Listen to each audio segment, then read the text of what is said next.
Здравейте! Започваме седмицата с една рецепта, която може да си готвите по всяко време на годината.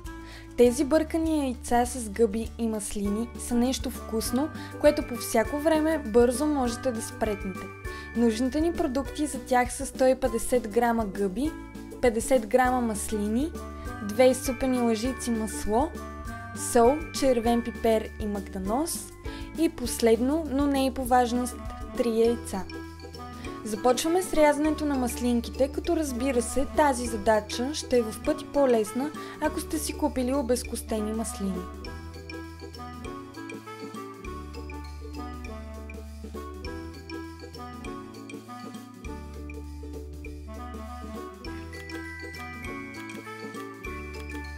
След маслинките и след като сме ги измили, нарязваме и гъбите. Няма нищо специално в рязането им, можете да ги направите и тънки и дебели.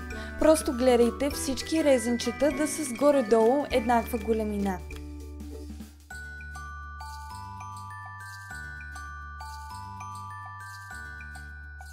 Продължаваме на котлона, където в тиган разтопяваме маслото и изсипваме нарязаните гъби, за да се задушат. Хубаво е да ги бъркаме постоянно, но съвсем спокойно имаме време да разбием яйцата.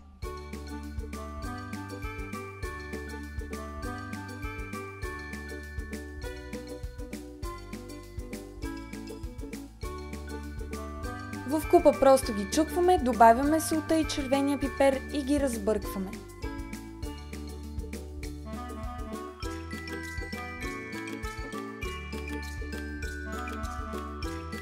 Когато гъбите поумекнат, им слагаме и маслините за малко и след това изсипваме и яйцата.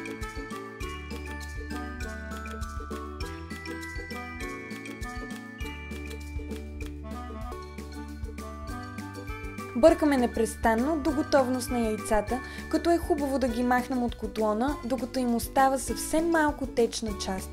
След това топлината ще се доопекат сами и така не рискувате да ги препечете и да станат гумени.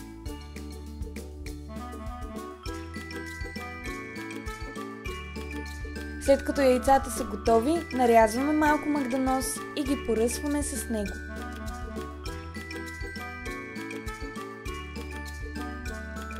След това нашите вкусни бъркани яйца с гъби са готови.